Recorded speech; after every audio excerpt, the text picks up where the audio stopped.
Howdy, this is Mackenzie Franklin from SideGame LLC here in Colorado Springs, Colorado, joined by my two special co-hosts today. Go ahead and introduce yourselves, everybody. I'm Dan from Chairman of the Board, regular host. You should know me by now. Go ahead, Jordan. Hi, I'm Jordan Franklin. I'm joining from FrankCon. We've got that going on first day, so from rainy Florida. Yeah, so right now, today, we are streaming in from Florida, down in Sarasota. It's our first day of FrankCon, but this is a regular episode of Corporate Cardboard, but we do have a special guest this time to join us in discussing all sorts of fun things. And just like normal, we're going to go ahead and start our segment with the games that we've been playing. So we're going to talk about a couple games each, and let's jump into it. So Dan, why don't you start us off? What's something that you've been up to today? Yeah, sure. So I've actually played quite a few games since the last episode. I'm also going to talk about a couple of them. First game I'm going to talk about is Maharaja, which is a recent Kickstarter fulfillment of a reprint of a Kramer and Kiesling game. So this is a standard Kramer game where you are controlling areas. You're trying to get points different ways. But the different thing about this one is the way you're taking your actions is quite nicely. It's quite cool because you have these player wheels where you are essentially blindly choosing the different actions you want to select and then revealing at the same time as the other players. And it's also cool because the only regions that are scoring are the ones where the Maharaja is currently in. So he's kind of like this player piece that travels around the map, visiting these different cities. And you're trying to build these temples, you're trying to build these shrines, not only to kind of get your influence up in these regions, but also if you build them on these neutral areas in between the cities, you can use them to travel around the map. And if you don't have them built there, you're going to have to pay your opponents money in order to actually travel down those roads. So a nice little economy there. Relatively simple, pretty streamlined, but I did quite like this one. I like the idea that you can, you know where the Maharaja is going, so you can plan accordingly. And you can actually manipulate that track as well. So if you know that your opponent's really invested in a certain location, you can actually manipulate the board to say that the Maharaja isn't going to go there anymore. It's a really nice game, not his best area control game, but I still did enjoy it quite a lot. And there's some quite cool unique player powers in this one as well, which do spice the game up a little bit. Wow, it's beautiful. Did they make any big changes or updates? I know this is like the second edition, right? Yes, it is. Yeah, I'm not quite sure what those changes are because I didn't play the original. So I don't know if it's the player powers, but I know Simone Luciani was actually the kind of consultant, I suppose, who decided on the changes. So, but yeah, it works well. The player pieces, they're actually plastic, so it would be nice if they were wood. But it looks good, and it's a nice, fast area control game. So one that I've been playing is Boulder Dash. So Boulder Dash is one that I'm like, that's actually one I would actually probably say, why is that in your collection? But we played it. It's a good one. It's a great group game. So this is a game where you start out. Everyone's got a piece of paper. The player who's starting to lead, they go ahead and draw. You roll a die, and you choose a category. That category, it's going to have, there's going to be a funny law that's outdated kind of thing, or an acronym that you have to spell. And Boulder Dash has it's a real thing that exists. So you're trying to actually kind of come up with whatever that is actually on the card as one of the other players.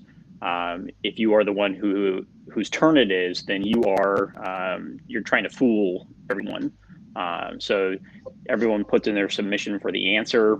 Then you read all the answers, trying as convincingly as possible to get them to guess the wrong one. And so you get points if they don't guess it. If you are correct, you also get points. So it's a quick game. It's a good one. So it's a classic for a reason. I have to agree with you. This is one of my favorite games that's in this genre where you're kind of creating your own answers. I love it. I had a lot of laughs yesterday, specifically when the answers are exactly as absurd as everybody else's responses. I'm a big fan of this one. Dan, have you played Boulder Dash? I haven't actually, no. One of those games that's always evaded me, but I heard it's really good. Just for some reason I haven't played it. I think that this is definitely one you need to check out. I think you'd really get a kick out of it.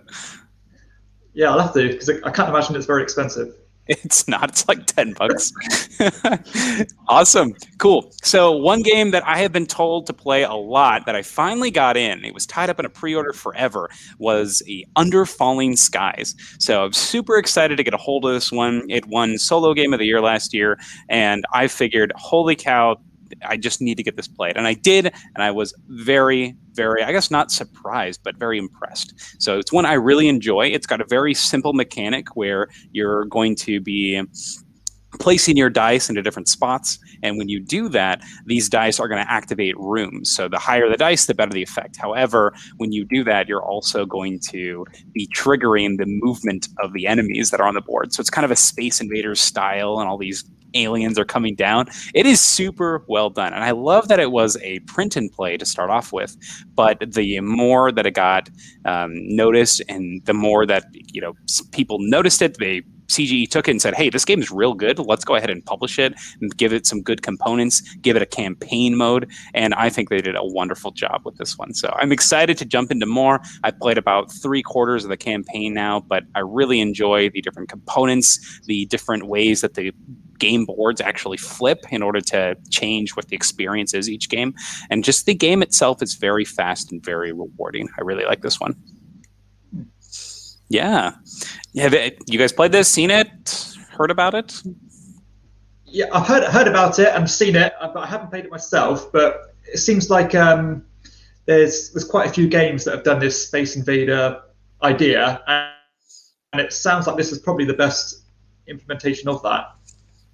Yeah, and it looks good. It looks really good. Is this one that is solo only? This one is solo only, which I think might be its biggest strength, actually, because it's designed with that solo mode. It's not trying to add something to a cooperative game or trying to shoehorn in a cooperative game. It's strictly, hey, this is the best way to play it, and I think it does its job extremely well. So really, really impressed with this one. Yeah, no, definitely. I also like the idea of the dice as a component placement type thing. I like games that utilize that. It's a great use of dice. And the best part about the dice placement, I just got to gush a little bit, is there are different colors. So when you play a gray die, you just do the effect like normal. But the white dice, there are 2 of them, so you have 5 dice total. If you put a white die out, you have to re-roll every other die, which can be good or bad. So you're like, okay, do I really need to get something better? And once you do it, you're committed, right? Because you've re-rolled everything, and you're like, oh, dang, why did I do that? Or it's cool because you really have to make those tough decisions, and it's such a small decision space, though, which is awesome. So I really like that. Dan, what's next on your games you've enjoyed this week? Okay, so before I talk about the one I actually want to talk about, I just want to touch on some things I have played without going into any detail, really. So I played Tawin Tsuyu, which is a game that's on my shelf and has been there for a while. Really nice to get one back to the table. Still really enjoying that one. I got to play Agropolis, which you talked about a couple of weeks ago. Really solid little puzzly game. Enjoyed that one. And Nidavellir as well. And I finally got to play Brass, so I'll be uploading So I'll get to upload my thoughts on that one soon, but spoiler alert, it was amazing. I loved it. Yes! Oh, I'm so happy to hear.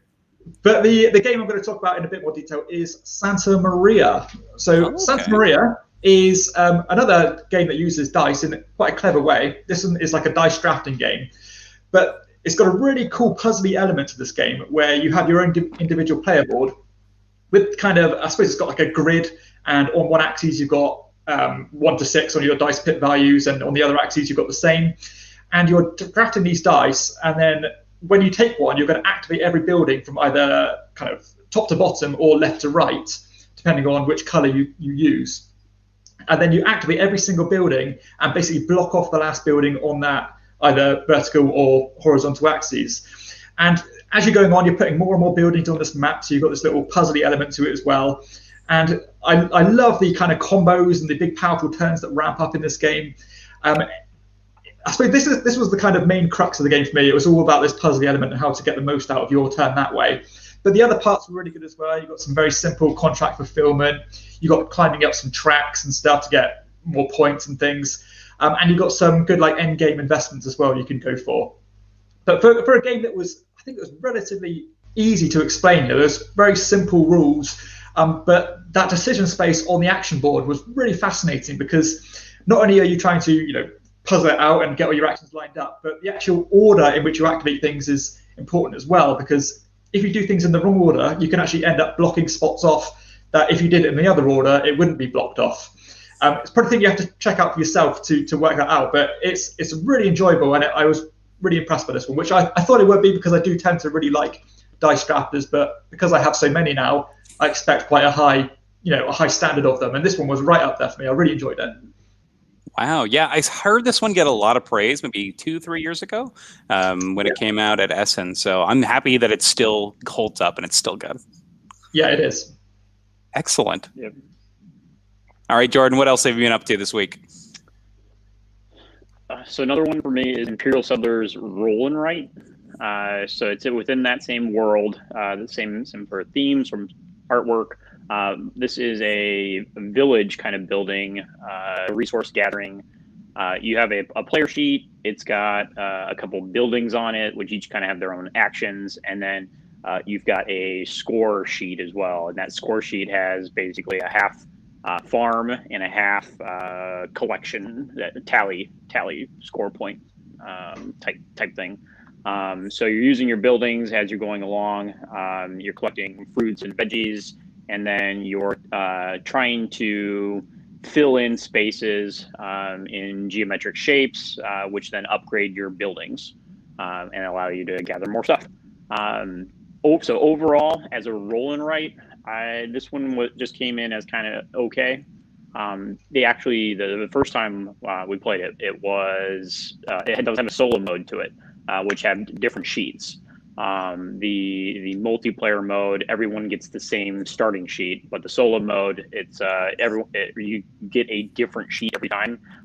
When we first played it, we actually used the solo mode sheets for each person, and the solo mode sheets actually made it more interesting because we weren't all doing the same thing, and there wasn't this strategy you could kind of latch onto. And so that would actually kind of be a recommendation going forward. I'd be like, just use the solo sheets. It'll make it more interesting. It's more fun. Because once you figure out the strategy for this one, you kind of stick to it. So that's what kind of makes this just an okay one. And I haven't played enough of it with the solo sheets to say that holds up over time. So we definitely want to try it again. So. All right, good to hear. I'm glad that there's some variety in the box, and thanks for the recommendation. Tim is Average has joined us, and he says, sorry I'm late, and we have a third face. Yes, we've got our special guest. This is my brother, Jordan Franklin, that's joining us today. So awesome. Have you played this one, Dan? No, I haven't. No, I've not even played the main one it's based on. I've heard really good things, but not actually heard much about this one at all. But I agree. I've heard that it's got a good app, but I haven't heard much else. Yeah. Cool. All right. So the other game that I've been jumping into a lot is Burgle Bros 2. So Burgle Bros 2 was one that I was quite impressed with. So Burgle Bros is a game where you're going to be breaking into a building. And in the first game, you break into just a generic office building and you're trying to steal something from a safe. But in Burgle Bros 2, it's called the Casino Capers because you're breaking into a casino. So when you break in it, it's got this really cool random setup that you're going to be using each game. And it's based on cards. So it's not something that you're going to have to keep on referencing a book. It's got a really easy setup. It's really streamlined a lot of things. And the other cool thing is that it's scenario based now, but not in the way you would normally imagine, where instead of setting up the scenario at the beginning of the game, it actually sets up in the middle of the game. So the gameplay is still similar. You're breaking into a casino, and when you go into the casino, as soon as you open the safe, then the game changes. So in this last one I played, we were going for a car. And so as soon as we opened up the safe, we found the car, and then we revealed the back of this card, and it told us what we had to do next. And I think that is such a cool idea. It is so neat because every game you play is going to be vastly different, and it's very cinematic. It's got a climax at the end of it. How cool is that? And the production in this game is also just crazy cool. So the game itself is actually positioned on this like 4 stands. It's a 2-level building that you're going to be on. So they put it on these large clear stands, and you actually have 2 levels of game, because some things are like escalators where they'll take you to the top floor and to the bottom floor. You've got monorails that'll move you around. Sometimes you'll be partying with somebody and you'll slide off the wall and you'll like actually fall down a level of the building. It's insane, and the actions are quick. You do 4 really quick actions. It's one that I really enjoyed. I was quite impressed. Burger Bros 2, if you like cooperative games, I think it's a good one. Have you played the original one, Mackenzie? I have played the original one. It's why I was excited to try the second one, because I was like, the original one was okay. It's not my favorite game. It was kind of just okay. You were kind of doing the same thing every time, but the second one really opened it up. It has that cinematic feeling. It's got less floors that you're kind of traversing through. The setup is easier. It's got these great game trays to help organize everything. I think it's just a much cleaner package as a whole. So really, really impressed with this one.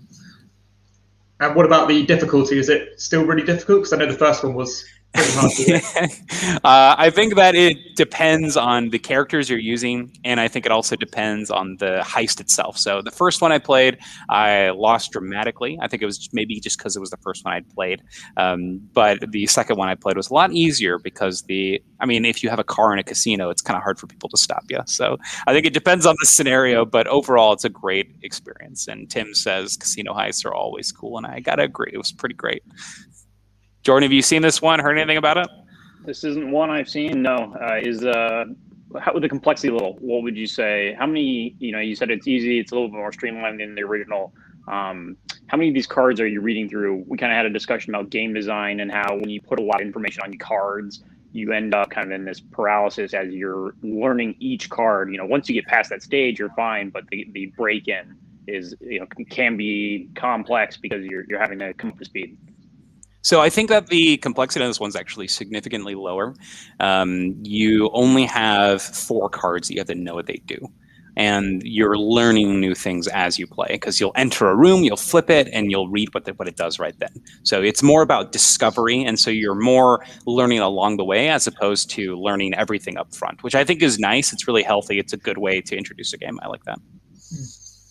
And what about the method in which you're unlocking these safes this time? Because I know the last time it was kind of done in this, like you'd roll the dice and try to match up with the symbols of the vertical and horizontal. Mm-hmm. So it does that the same way, except you have to find the dice. Instead of just adding them, you actually have to find the dice around. Okay. So you have these moles that are in the casino, and you have to go find them, and they give you the dice. So it encourages exploration. I think it's super well done. It's awesome. Cool. I love the poker chip mechanic. Is fun. There's a bunch of chips that are around. It's so good. I was so impressed. I went in ready to not really be impressed. To be like, sure, it's a sequel to an okay game. Let's hope it's better. And I was pleasantly surprised. I really like this one.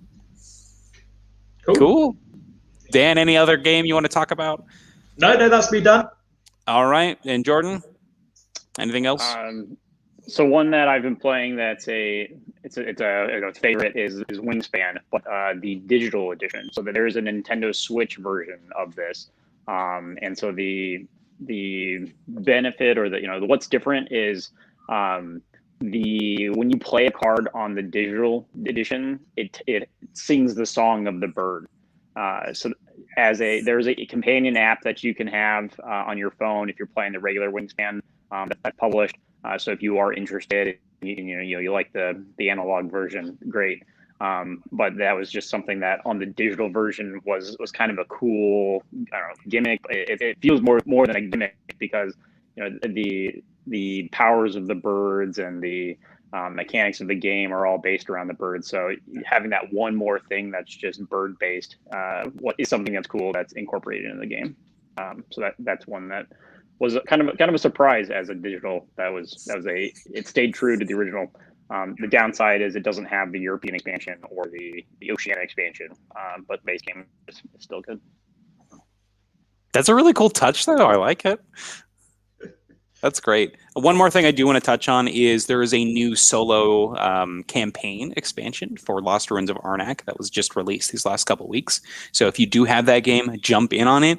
It is very different. It's a little challenging, but it's cool. It has you use the system of Lost Ruins of Arnak in different ways, and I think that's really healthy for a game like that was kind of needing an expansion. So really cool. Cool. All right. So that's our first section for today. So now we're going to jump into our crowdfunding picks. And Dan, I'm going to have you go ahead and start us off. What are you excited for on any crowdfunding platforms this week? So, as I said a few episodes ago, if I'm not going to back anything myself, I'm not going to, advocate anything. And I haven't backed anything since the last episode, so it's going to be a pass for me this week. That's insane to me, Dan. This month was ridiculous for my wallet. Oh my gosh, May was crazy. I just recently did the the inventory, like the library update video, and this is a big month, man. That's wild to me. Nothing even like tempted you. I said Mosaic, I was still on the fence with. I think the one you're going to talk about, I'm on the fence with, but nothing that's just been a no-brainer. Nothing I've just done it without thinking of. I'm trying to hold back and be a bit more choosy. Okay. You're stronger than I, so I'm impressed, Dan. Jordan, anything that you've seen this week? Yeah, so I haven't backed anything this week, but the one that has caught my eye is Isle of Cats. So this is one that seemed to get a lot of praise last year. It made people's lists of good games to play. The theme for me, not really a cat person. The idea of the cats, it seems a little goofy to me. But give it a chance. Isle of Cats. This seems like an expansion building on that. So if you already have a good game and you're putting more content out there, to me this is kind of convincing of go try it, go see what it's about. You've got people who are willing to put more effort into it and stuff. So to me that's it's an interesting that they're putting something else out there. So I will have to try it, see if it's worth it. So Tim says, Dan, you have extremely high standards, and I gotta agree with him. Nothing breaks into your collection without being heavily tested. I don't know what it is. Yeah, just some very nearly got past the line, but just needs to be guaranteed. I want this, and these just under that threshold a little bit. So the Isle of Cats, Jordan, I agree with you. I think this one looks really awesome. This is actually one that we also got for the library. We have the base game, so the expansion seemed like a no-brainer. The Kickstarter edition generally comes with a bunch of little promos and extra pieces, and it's cheaper than having to ship all those from the UK. Right. So I think that this is the more economical approach to a game that I already really enjoy. So I like this one. Cool.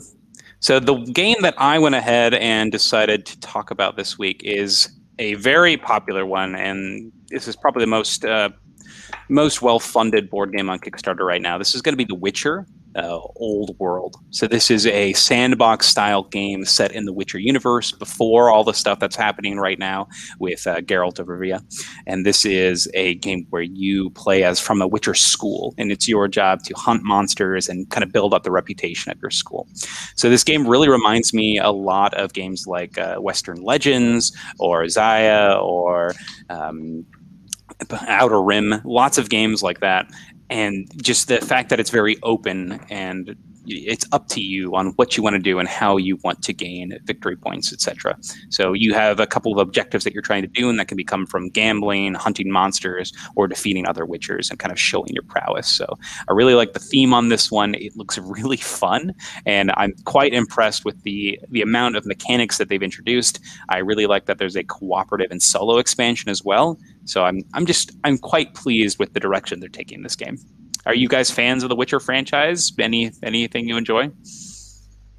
Yeah, I really enjoyed. I'm reading through the books at the moment. I've just started watching the TV show, so I really like the IP. So I might go in on this one just because of maybe to play solo or something. But it looks cool. I'm a bit on the fence with going all in with with all the miniatures and things. I don't know if I'll just be happy with just the tokens, but still undecided.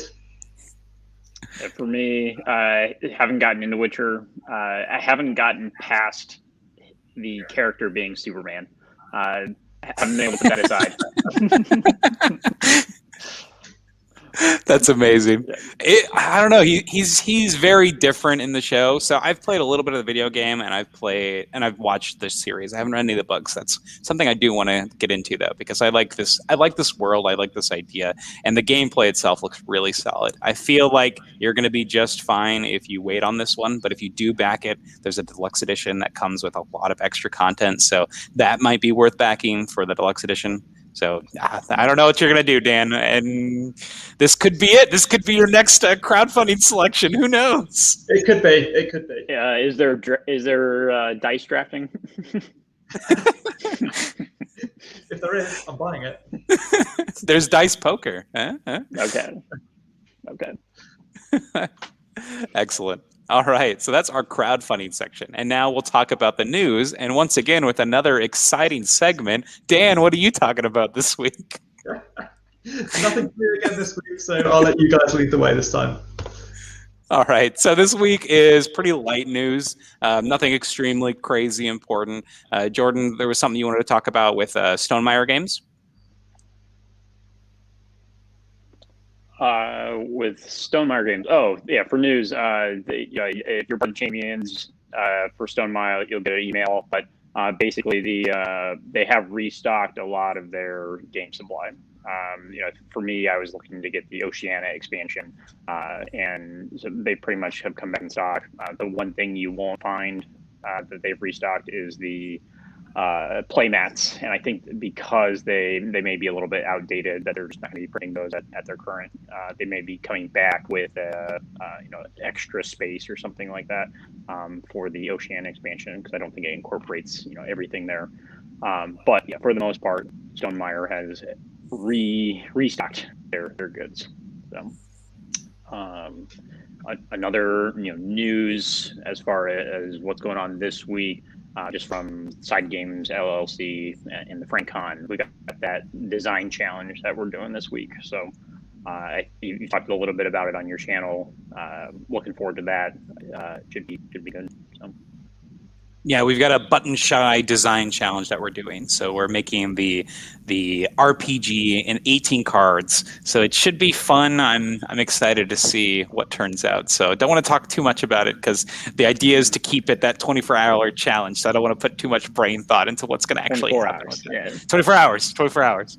The thing that I wanted to mention was that we got some pictures of the prototype for the new big box for Wingspan. So Wingspan, on the Stonemaier Champions page, they had been talking a lot about, hey, this is the new thing that we're going to be doing, and this is what the nesting box looks like. So the nesting box is this gigantic box for Wingspan. It's supposed to fit all expansions as well as future expansions. So you have a nice kind of like drawstring that you can pull to bring the rule books off the top. And as we keep looking here, this is just the white box copy, so no art on it, but it's going to have all the plastic in it. There's a spot for the dice tower so that doesn't get crushed. You've got the solo and the gold cards on a side. You've got built-in dividers for the different bird cards. So I'm not sure how I feel about this as a whole because of the direction they're taking with all these things. So there's a lot of wasted space with the plastic. I don't really like how everything is kind of all mixed up into one box here when they're going for this big box, because it seems a little bit more annoying. If you have a big box like this, it should be easy to organize everything, right? Like that's what I'm feeling about it. But apparently that's not how everybody else feels, because there's a poll at the end of this where he is asking people about different things. This first one, he says that most people prefer the built-in dividers, which I'm not sure I agree with, because that will kind of mess with card sleeves. Some people do agree that they sort their food tokens by type, though, so that's nice. Maybe he'll change something based on that. And a lot of people are totally up for buying this. About 86% of people that are voting, and it makes sense. If you're checking out this thing on the box, you're probably interested in buying it. So, any thoughts on this? Are you planning? Do you own Wingspan, Dan? Is this one you enjoy?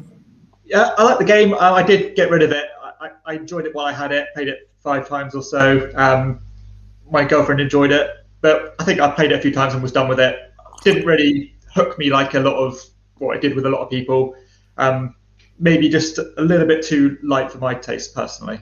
Gotcha. And Jordan, you enjoyed this one, yeah? Yeah, so this is what I enjoy. I'm looking forward to the Oceania expansion, which is out, but I just don't have. because it does get to a point where there are some mechanics in it that once you figure out those are the ones to target, that it becomes, all right, well, how fast can I get those cards? Or just looking, you're just looking the deck for those cards. So the Oceania expansion, what I've heard is that it helps reduce that. It makes all the board spaces usable again. Would I get this in the current state? No. I think that it has gone through a couple iterations at this point that he's put out there. One of the big things that he was advocating was using the existing plastic that he's already given you, the little boxes, the Wingspan boxes.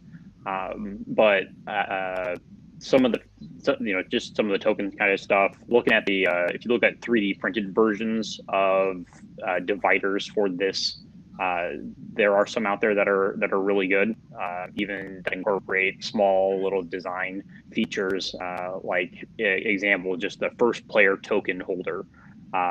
Someone built that a recess into a box, that holds their cards, and then it's recessed, and then it says Wingspan. So there's just some small little design features that, especially if you're doing something like injection molding to make some of these pieces, that the incorporation of those features, the plastics that he currently gives you as part of the expansions, the boxes, they're pretty bulky. They don't fit well in the box. So sticking with that, I like the idea of reusing your plastic and you're reducing waste. So I would like to see him incorporated that, but it's this balance of like practicality and I don't know, reducing waste really. So yeah, we'll see kind of what the final looks like. It'd be interesting to see what the artwork looks like at the end too. If it's just kind of a reprinting of what the box looks like. Again, it's a nice box, but you put all the expansions into one box, and then now you've got 3 boxes that have good artwork that you don't use. So again, there goes some more waste there. Yeah. You bring up a lot of good points there. It's kind of hard to argue with that. Like if you're trying to be waste conscious, but the whole purpose of the box is so that you don't need the other 3, it seems kind of silly. Yeah. Tim says that he was so excited, but he only wants Oceania. I agree with you, Tim. Oceania, I think, is the best expansion so far. I agree with a lot of the points you made, Jordan, where it actually does change the game. I was very much like you, Dan. I was very much done with Wingspan after playing it for a while, but Oceania, real good. Made me actually want to play the game. Yeah. Okay, cool. Yeah. No, I haven't played the core box yet. I didn't try the expansion, so interesting to hear that you guys think it's good and it injects a bit of life into the game. Definitely. It adds new end game scoring cards that actually give you goals. So that way you're not just taking the egg action during the last round the whole time.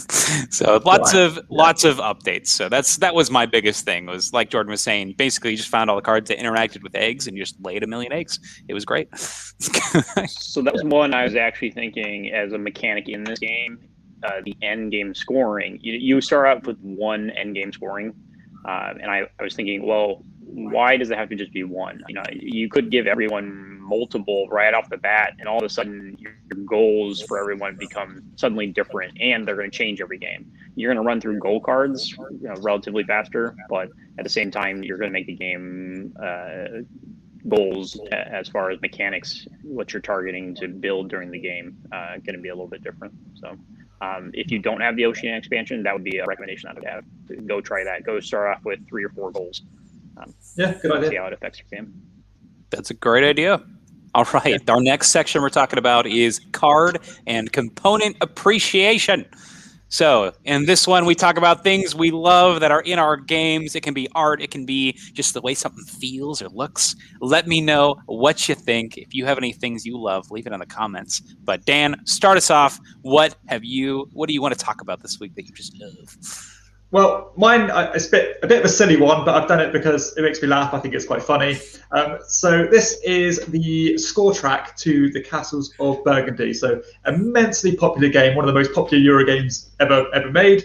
And you'd think with a publisher like Alea, make board games all the time, you would think that they would. I'm not a graphic designer. I couldn't say I could do much, but I think I could imagine I could space out the score track equally so that it quite clearly runs around and ends where it starts.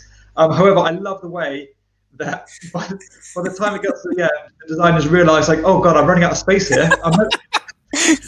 I'm never going to fit in 15 spaces in this little gap, so I'm going to do a bit of a zigzag to get it around and connect back to the beginning. And I just love the way they just left it there as well. They went, yeah, I'm happy with that. That's good. Sign that off. Quality control done. This is great, because when you said that you were going to do this one, I was like, he just thinks it's really funny, isn't it? That's why. It's because it's ridiculous. Oh, I'm so happy that's your actual reason. That's amazing. Yeah, absolutely. So I will say that this feature, though, it is a visual cue. You know which side or where to start. You know, it doesn't look all the same, so you know where to start because you know where the end of this is. You know the game placement. It kind of tells you here's the left-hand corner, kind of thing.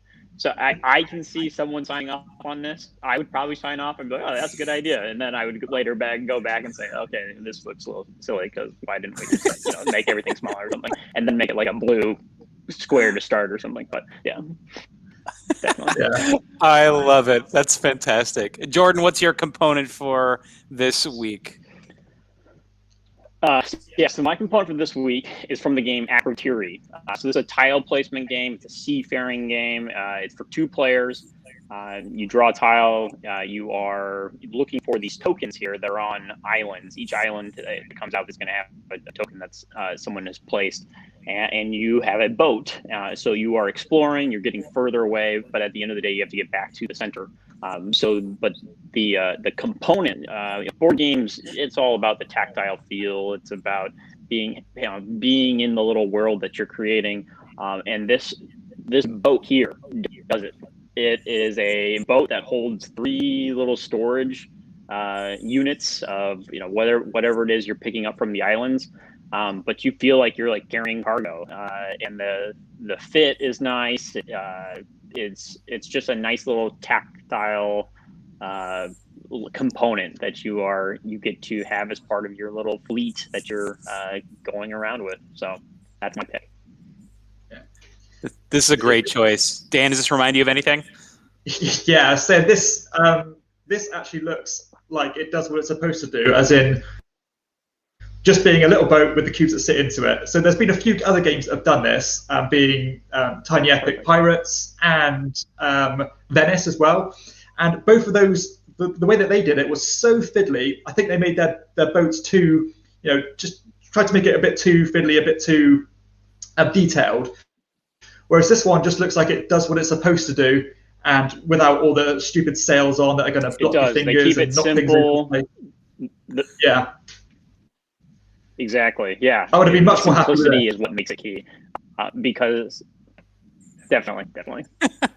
So if you like stuff like this, the most satisfying game that has like the little things that you section into is Container. Have you played that game? Yes, I have. Yeah. Oh my gosh, that is satisfaction. Mwah. It's big, chunky resin boats, and inside you're gonna put these little block containers, and they feel great. And there's little notches in the boats that you put them in. It's not as small, but my gosh. Yeah. Ooh. Oh, I love it. Yeah. All right. Also, Dan, Tim agrees with you. He thinks it's hilarious, the board as well. All right, the last thing that we're talking about on this one is my pick, and this is from the game Zombicide. This is from 2nd edition. This is one of the abominations. This is the Greenwich Crew.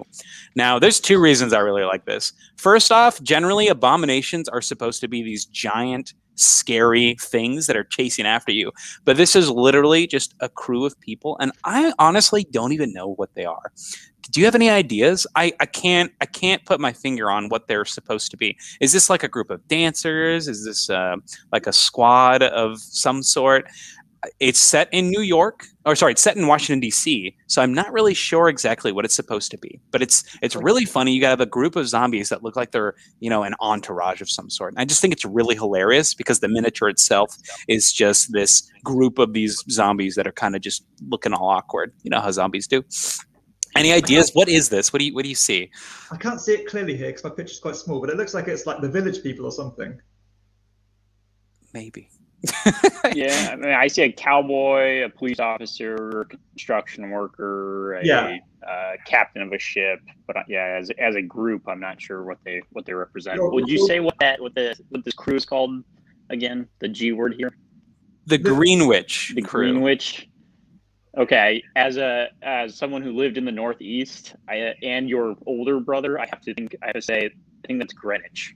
That's how you spell Greenwich. Oh, yeah.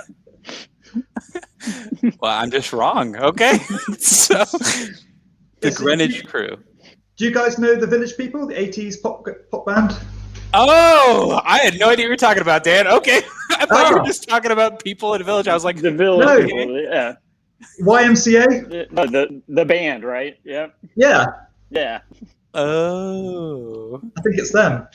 Oh, well, I clearly am lost. Well, I like this card, so, the other thing that I really enjoy about this card is its effect. So when they're eliminated, you replace them with 5 runners. So if you've played Zombicide, there's different tiers of zombies. So you have the abominations, which are the worst. They're really hard to kill, and eventually they'll get to you and they'll kill you. But once you kill them, usually you don't have to worry about it. You kind of get rid of the entire space. All the zombies go away. But these guys, when they're killed, they're replaced by runners, and runners are extremely scary.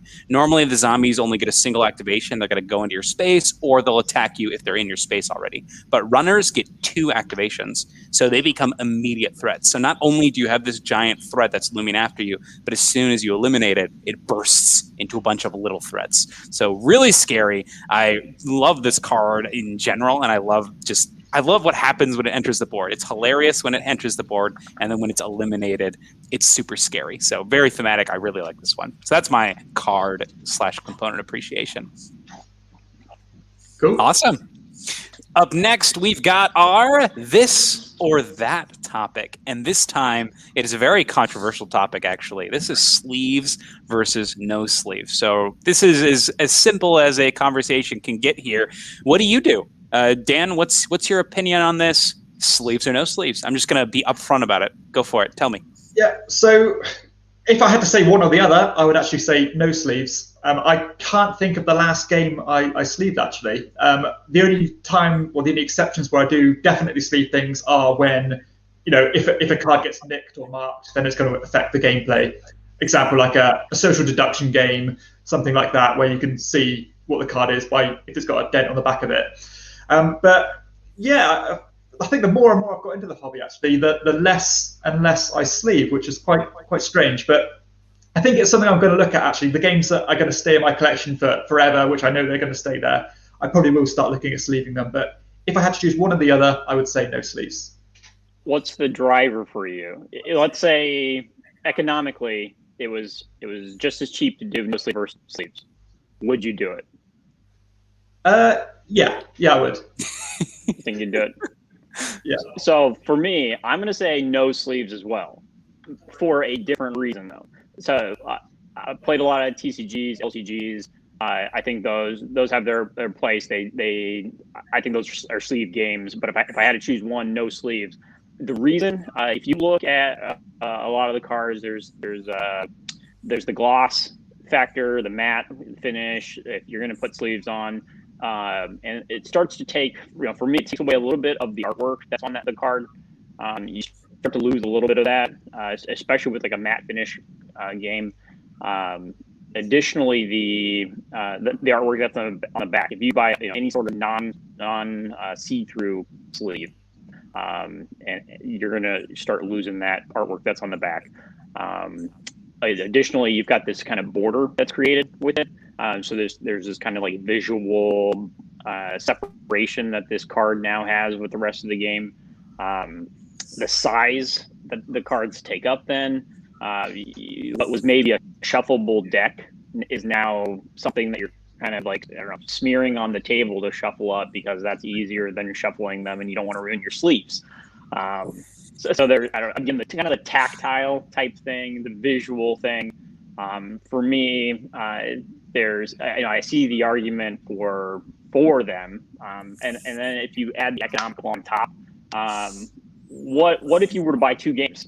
How much are you spending in sleeves? If you're buying 2 games and you're really worried about the card losing its I don't know, visual ability to tell you the information it needs to tell you over time, then what's the cost of buying 2 games? Because I know SideGame LLC spends a lot on sleeves. They're sleeving all their games, and they've got a sleeve budget.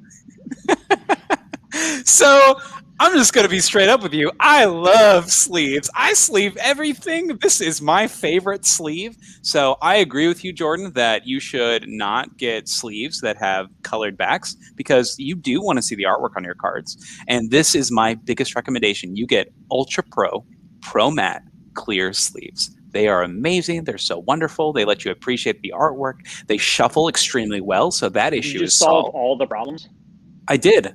I mean, you had a bunch of issues and they're all gone now. You can shuffle them well, you can see the art clearly, and your cards are protected. And these are mass produced, so you don't really care if the sleeves get damaged. Okay, that is definitely the biggest issue here, is that sleeves are not free. You're totally right. It's about $4 for 100 sleeves. That's quite a lot of money when most card games are going to usually come with at least 100 cards. And you're probably adding 5, maybe 10 dollars to every game that you buy, essentially. In reality, they would come with 101 cards, so that way it doesn't actually cover just one sleeve pack. Because that also always happens. It's like, oh, here's a 75 card game, and it only comes with 60 sleeves, and you're like, are you serious? You're always buying like at least 2 packs when you only needed really 1 and like an extra sleeve. So because we sleeve everything, we buy sleeves in bulk. So usually when I'm buying sleeves, I'm buying like 20,000 sleeves at a time. So I'm buying a gigantic box of sleeves, and it's like $40. $40 for a whole bunch of sleeves. And I just have them sitting so that whenever a new game comes in, I can sleeve everything. Sleeving the games adds to the quality of the game. When people play it and it's their first time, they're like, wow, this is really nice. I love the way that these feel. They're in little protectors. Ooh. And it's like an actual draw. If people see a sleeve game, they're actually legitimately impressed. Or they're kind of like, what is happening here? It's really funny to see the reaction between these things. So I love sleeving games because personally, I played card games for a really long time, and it feels great when I shuffle cards in sleeves. It makes me feel better about handling the components. The game is very tactile, and I think that sleeving your cards adds to that. It makes you feel better about what you're handling. You can be a little bit more rough with them, and you're not worried about anything. I always use protection, and I recommend that you use protection as well. Right, Dan? That's what we say. I completely agree. We got some people in the comments. Tim says that he is a sleever. He knows he shouldn't. Don't let them tell you that, Dan. Or don't even tell them that, Tim. You sleeve away. It does add much, okay? It might be a compulsion, but it's a healthy one. And he also says... so I have a comment for Tim. Go ahead, Jordan. Yeah. So, Tim, if you said you were a CCG player back in the day, and that's a compulsion. How long have you not been a CCG player? Tell me that, because now I want to know time-wise. How long have you been one? How long have you not been? Now, because now you can use the excuse you haven't been a CCG player, and now you can not sleeve your cards. Start using that as your excuse. Oh, geez. So interesting. So I do have one. What about those components that kind of feel like they should have a sleeve, or like maybe like a little bit better print quality or something? Example, like in Carcassonne, the tiles. They're just kind of cardboard tiles. It would be nice if they were like kind of like a poker chip tile, or like something that was like just a little bit heavier. Do you ever sleeve anything like that? Are there sleeves for something like that? What do you think? I think there are. I think there are tile sleeves now, but I've never done it. That's a step that I am not willing to take. Tile sleeves? What? Yeah, and I think there are even the hypocrisy.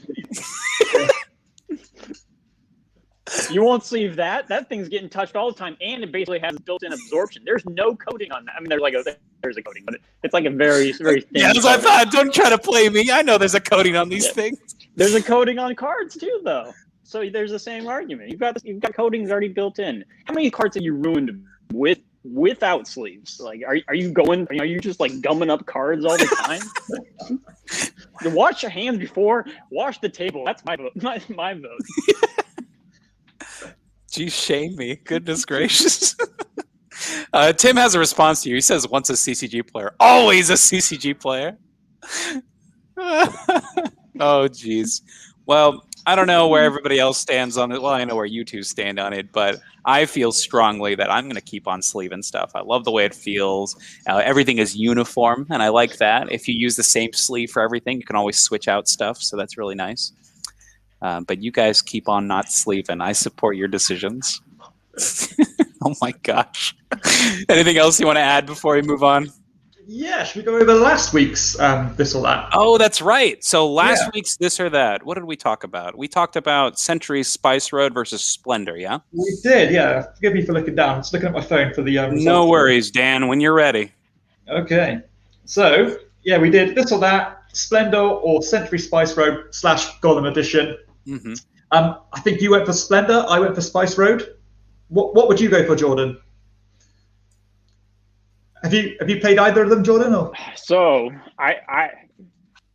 yes. So I've played both of them. I like the tactile feel of Splendor. It's got the poker chips. That's a great component. That I was actually thinking about putting that as my overall component this week with poker chips. And then with Splendor and Spice Road. Spice Road is great because you've got the multi-game components that then all come together and make one big game. That has nice little cubes as well. So when you're playing Akrotiri and you put those little cubes in the boat, it's the same cubes. So the tactile feel of that game is great as well. If I had to choose one, I have chose one. I chose Century Spice Road. So I like the digital version. I'll play digital versions every once in a while of games, kind of compare them. I like the digital version of Splendor. It's fast, it's quick. The tactile feel of the Spice Road is what does it for me. So this is just dunk on Mackenzie week. I get it. Okay. So what did the audience say? Do they also disagree with me? They did. Oh my gosh. Okay. Very close though. Close. 41% to 59% in favor of Spice Road / Golem Edition. So another close one, and I think that's fair. I can if that completely was see a presidential election, that would be not considered close. That would be a complete, wiping. So. True. Yeah. Okay. It was Dan's from the UK, so. Oh my god.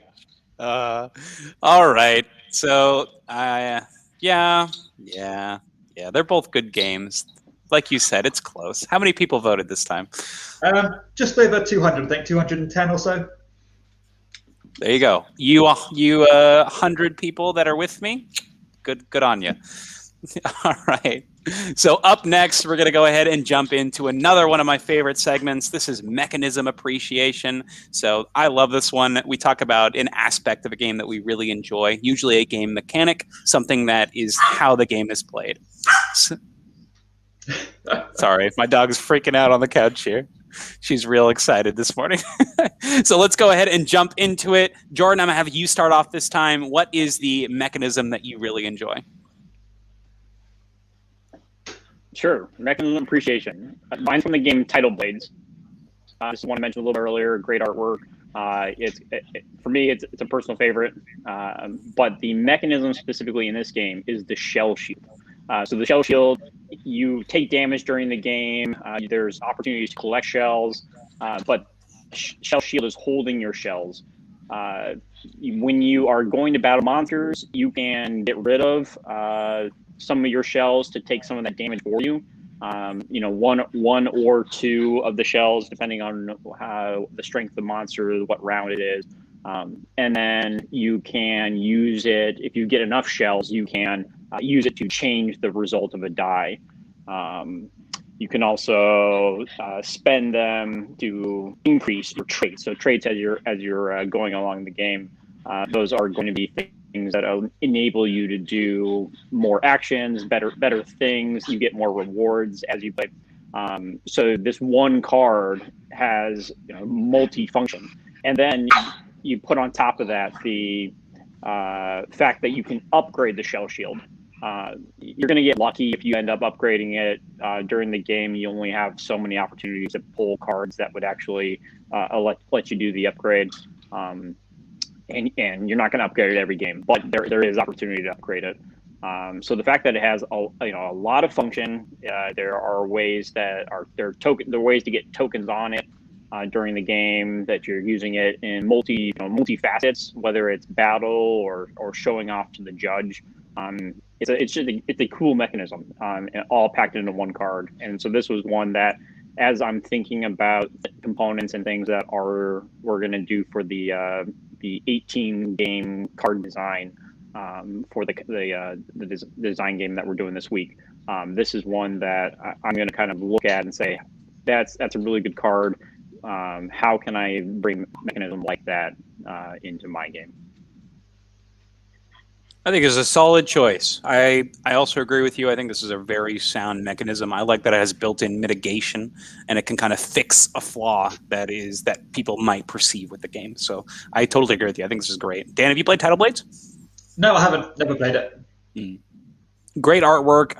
Very controversial a little bit. A lot of people don't like the downtime, but I think that this game is really well done, and I find it pretty engaging even on other people's turns. So you're constantly looking to see whether people are going to pass or fail.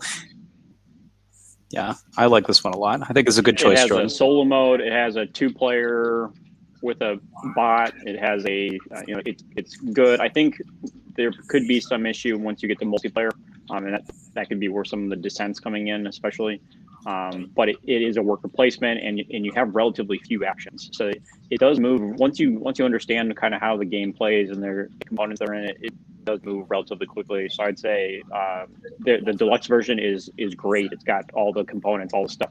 I'd go back and get the deluxe version, but you can go get this base version for like $40. So it would be something worth trying. Great. All right, Dan, what is your mechanism for this week that you want to talk about? Okay, so the mechanism is from a game called Ohanami, which I think is one of the best filler games to come out in quite some time.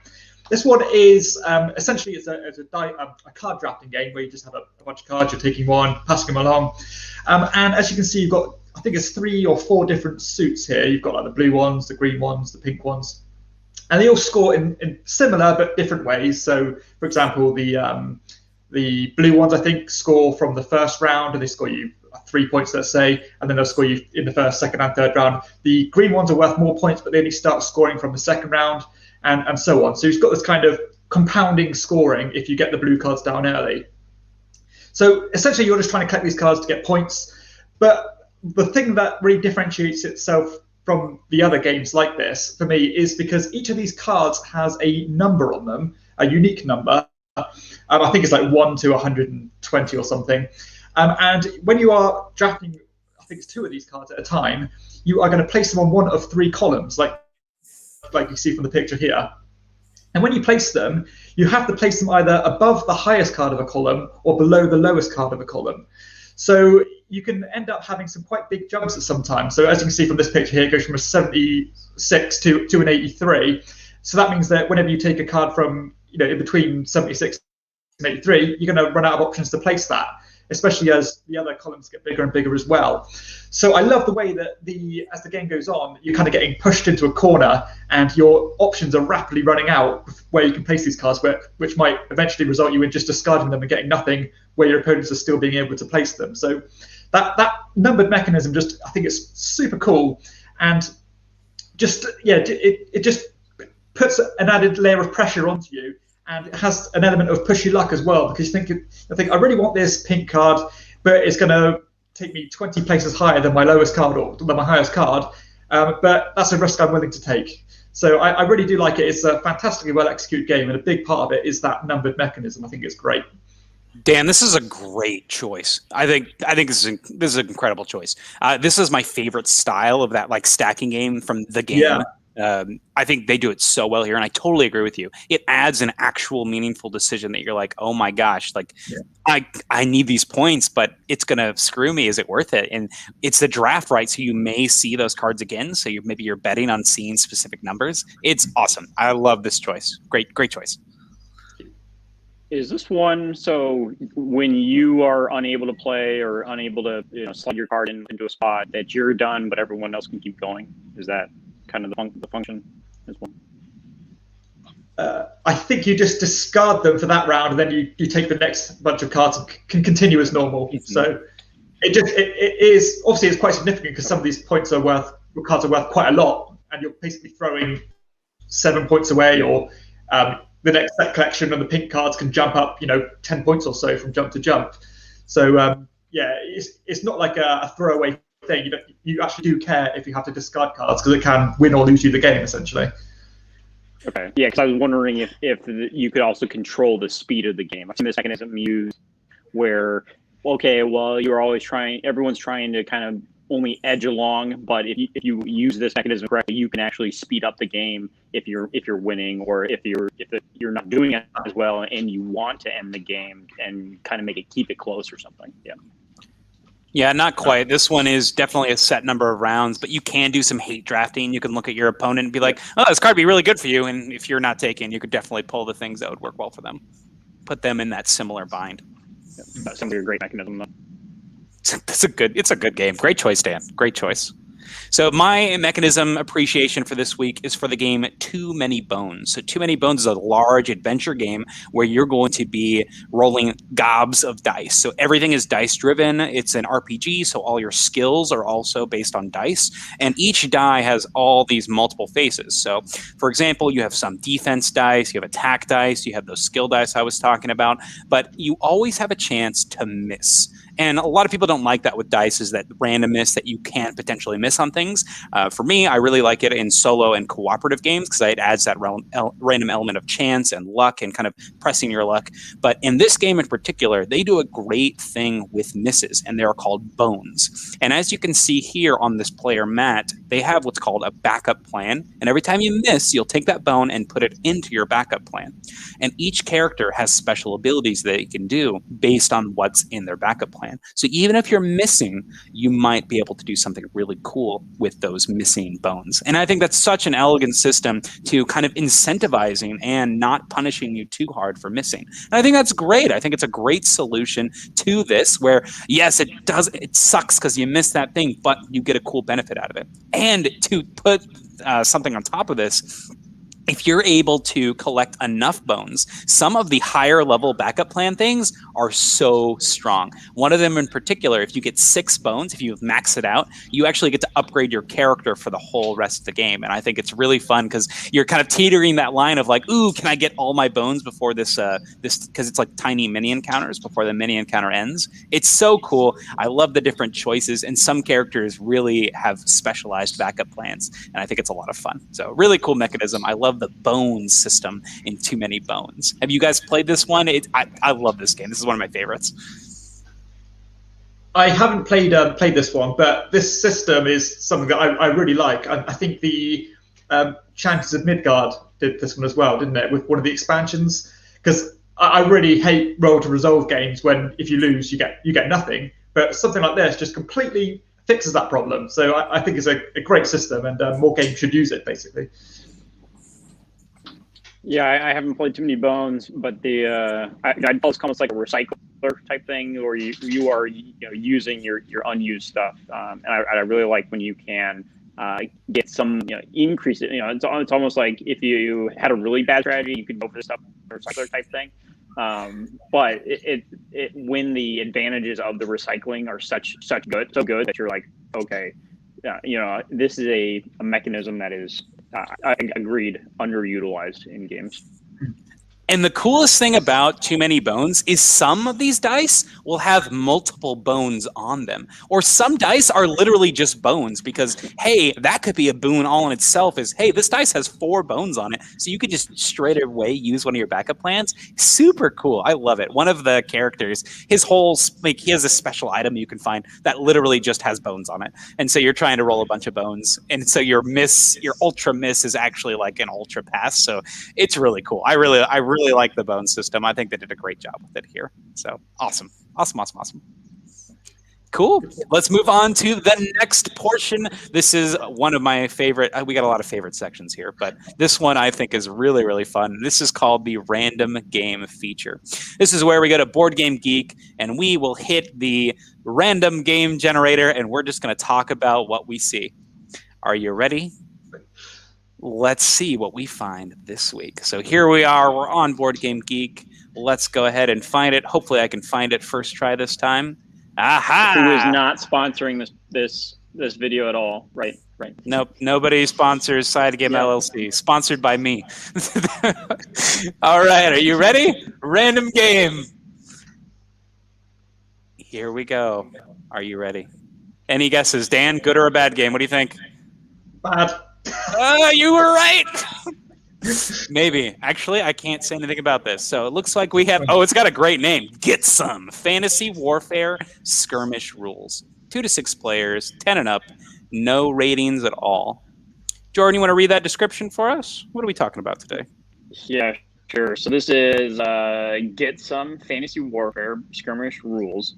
Getting in the description, the skirmish rules use the Get Some system to play out small unit attacks in your fantasy game. Oh, I'm sorry. Did I go off a bit from you? Sorry. Yeah. The rules have been tweaked to better stimulate small actions between war bands. This is a good way to try out an army or a basic rule set for Get Some without buying or using tons of models. Less than 10 models to a side usually, and games can be pretty fast, around 30-45 minutes. Is a great for a lunchtime league, and these rules will be used extensively in upcoming fantasy campaigns using the Get Some system. So it sounds like a very niche game that you're committed to the Get Some. It sounds almost like a minifigure type game. I have no background on this game, so it looks like Get Some is an actual game. So this is just a very specific rule set for it. So let's go ahead and just look at what Get Some is. Okay, so we've got lots of different regions. Oh man, where does just Get Some? This is weird. Don't look at my search history, people. Okay, let's see. Let's see. Get Some. So it looks like it's got a lot of different factions in it. Yeah. Nothing's ranked though. Nothing's ranked. It also looked like it had a run from 2012 to 2013. So it was kind of a short-lived, but lots of content for it. Looks like some playtest rules. You know, sometimes that's what you get when you do with a randomized game. Sometimes you just don't get anything worth talking about. Dan, anything you want to talk about? Tim, my feelings exactly. Okay.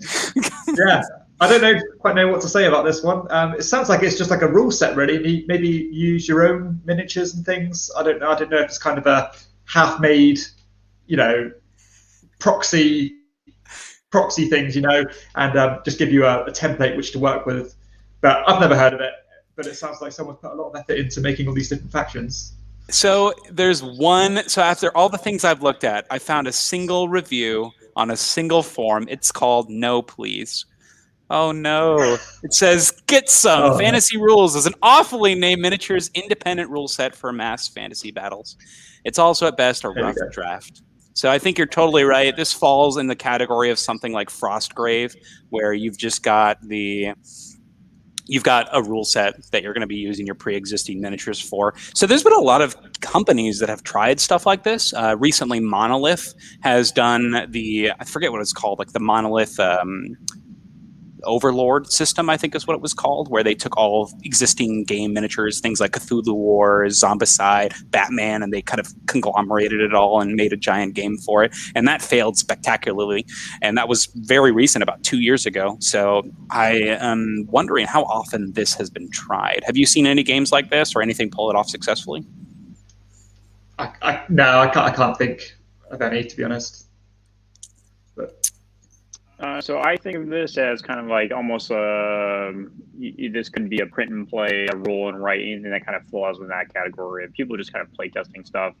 The author of this is the same for all of these Get Some mechanism games. It's just an RPG. Matthew Palmer, if you look at that author here. He's done all these. The game company that he has, Art of War Games, they're also on this publisher list here. He's got he does have a note within that community wiki that he's banned from miniaturespage.com for pirated cover art for these. So buy at your own risk for these types of things. But and that's kind of a heads up to game publishers too, or this more smaller type of indie publisher type people who are trying to get their own stuff, is use your own artwork or use free artwork or something. There's plenty of that stuff out there. So there's no reason to use something that you're going to get flagged for copyright type stuff. But interesting. It's out there. Kudos for putting it out there, right? It looks definitely like a passion project. Unfortunate that he's been blacklisted from so many things for all that plagiarism. I'm curious to know if the mechanics are also plagiarized. Maybe that's why it didn't take off. And like we saw, the one review was pretty scalding. Not a lot of people that enjoy this one. Any final thoughts before we move on from this wonderful segment? I am not going to play this game. That's the rating. So, Dan, this looks right up your alley, man. I don't know. Oh yeah, I'm a big fan. My favorite faction is no interest. Get some. Oh gosh. All right. So this next section, Jordan, this is where you come in. Jordan is our special guest, and as special guest, he gets special pole positioning here in our next segment. Why is this in your collection? Jordan is an avid gamer. He is a very smart and talented guy, and he also can be quite the critic when it comes to board games. So he has taken a chance to look at both of our board game collections on our Board Game Geek page, and he said, why is this in your collection? Now, this could be positive or negative. He could say, Dan, this sucks, or Dan, sell me on this. Or he could say, Mackenzie, I know this sucks. Get your way out of this one. So he's got lots of choices. Jordan, who do you want to start with, and what are we talking about? So I will start with you, Mackenzie. The one that I want to say, why is this in your collection, is Adventure Time Flux. Adventure Time Flux. So this actually is no longer in my collection. So it's on my previously owned games list. But I can tell you why it was in my collection, because I have sold it. Or do you want to pick a different game? Go ahead for this one. Okay, so Adventure Time Flux, the reason that was in my collection was because this was right around the time where I was getting into the hobby. I was looking for small games that I could bring with me to different places, because at the time I was playing Yu-Gi-Oh! So I'm a national Yu-Gi-Oh! Champion here in the United States, and one game that I brought with me was this one. It was a great little game that I could play in between rounds of the big Yu-Gi-Oh! Tournaments, and it's one that I really enjoyed. I thought Adventure Time Flux was great at the time. It had a lot of randomness, and it was a good break from the extreme competitive card game that is Yu-Gi-Oh! At the time, where you have a very set strategy and you are doing what you planned this. This is what I came to do. And then you play Flux and you have no control over anything. It's very random. You're playing cards on each other, lots of take that stuff, and it was a great break. Now, that being said, I do not really like this game a couple times afterwards, once I started getting into the sphere of games and understanding what I liked, and this left the collection quite a while ago. So this is a previously owned game, so I agree with you, Jordan. Why would this be in my collection? Because I was young and innocent back then, and I didn't know any better. That's why Adventure Time Flux was in my collection. So that was my opinions on this. Dan, have you played Flux at all? Do you like this style of game? Yeah, I played Flux. I hated it. It so random, as you said, and because it's so random, sometimes the games can take 30 seconds, sometimes they can take 30 minutes, and a 5-minute bit of fun, yeah, I don't mind. But when a game can take that long, I'm not doing it. My favorite thing about this game, though, is the new rules. I think it's a cool idea, is that you can play, because the game is very simple. You draw a card, play a card, and some of the cards can modify the rules. I think that's a great idea in concept, but as you said, Dan, it can really make the game drag or just be miserable. So, this is not one that I'm going to play for. Jordan, do you love this game? So this one is one, all the sentiments, especially the randomness. It's not one that I particularly like playing a lot. I do think it is a good game to get people interested in something besides a board game, maybe, especially a heavier. It's a good entry game, I think, a good way to get people interested. Then I think that's the place for it. So I think being in a collection, in an early collection, it's fine there, and that's where it belongs. I think it's a good gift for someone, also something like that, especially if you own it now and you're trying to get it out of your collection. Gift it to someone. Why not? So. And I agree with Tim here. Tim says that Adventure Time is sacred ground. Don't come for Adventure Time anything. I mean, that's part of the reason I chose this one. So I wanted to know your thoughts on Flux. I also want to know you got Adventure Time. Looking at your collection, you actually have 3 or 4 games that are Adventure Time themed. You've got the burrito game.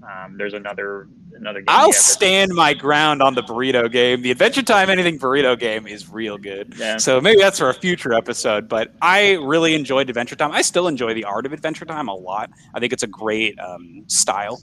I love the bright colors and kind of like the bombastic fantasy that they're going with, and I think it makes a great theme. And I think that is one of the strengths of Flux, is that there are so many different themes. So, like you said, it's a great gift. You can really get it to anybody's preference. So, if Flux has a strength, that's it.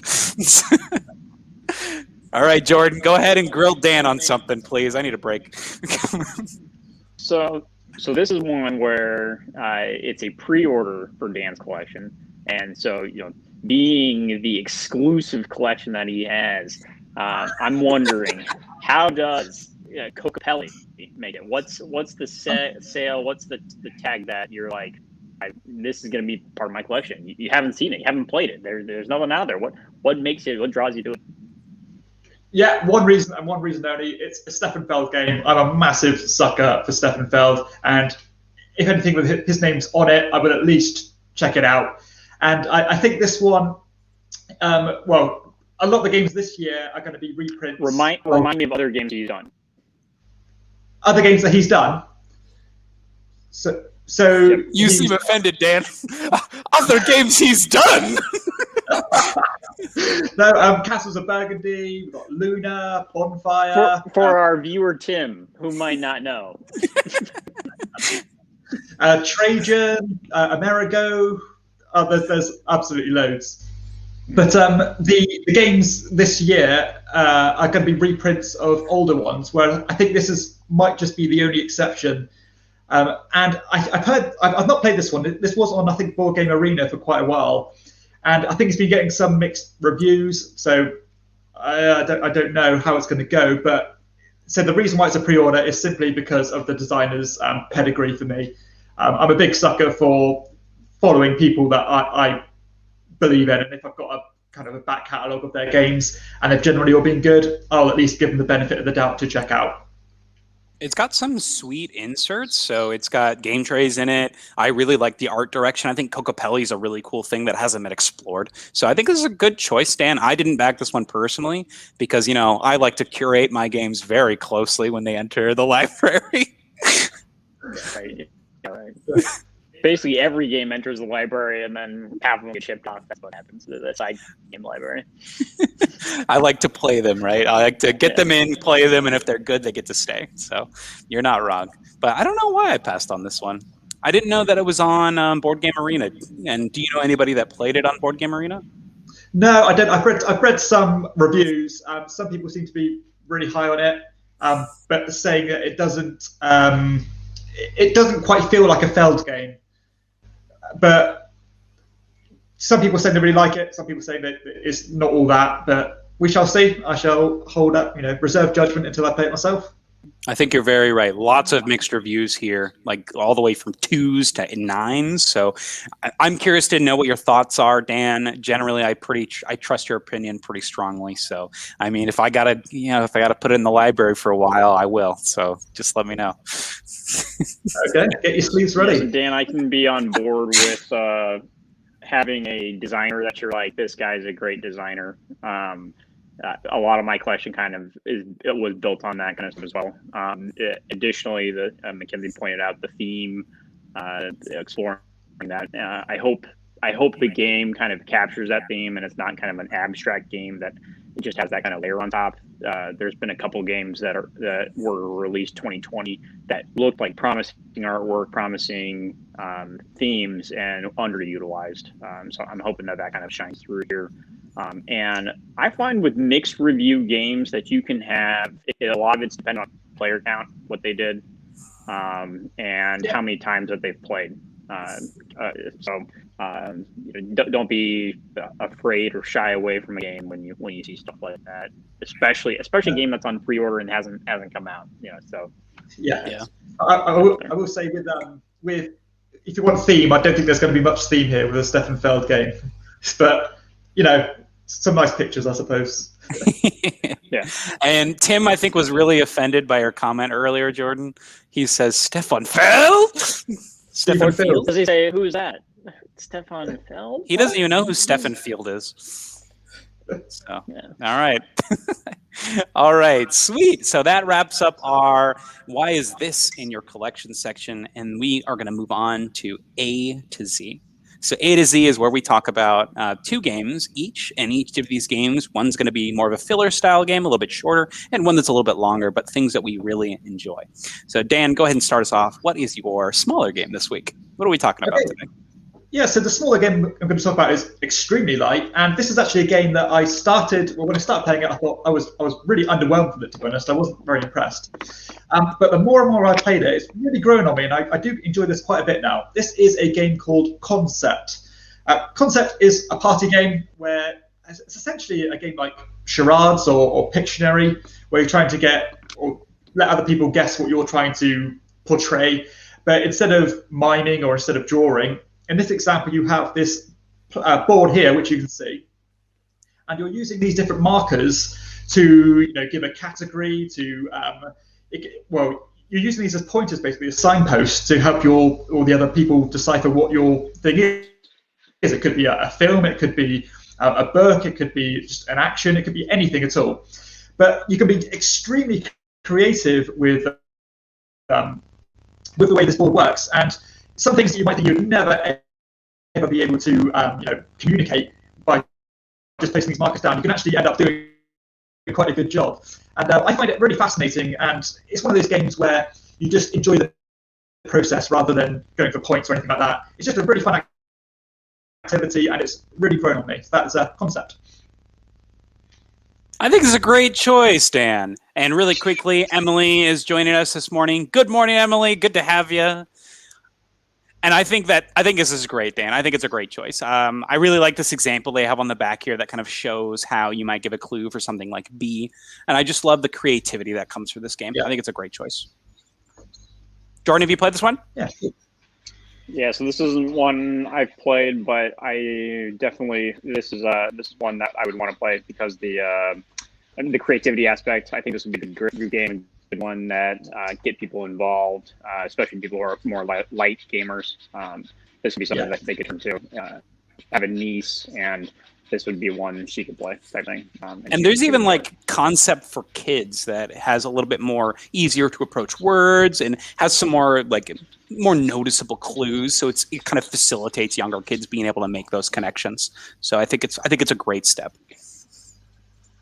Sometimes I find when you have them more complex that it's fun to see what they end up putting together, stringing together type thing.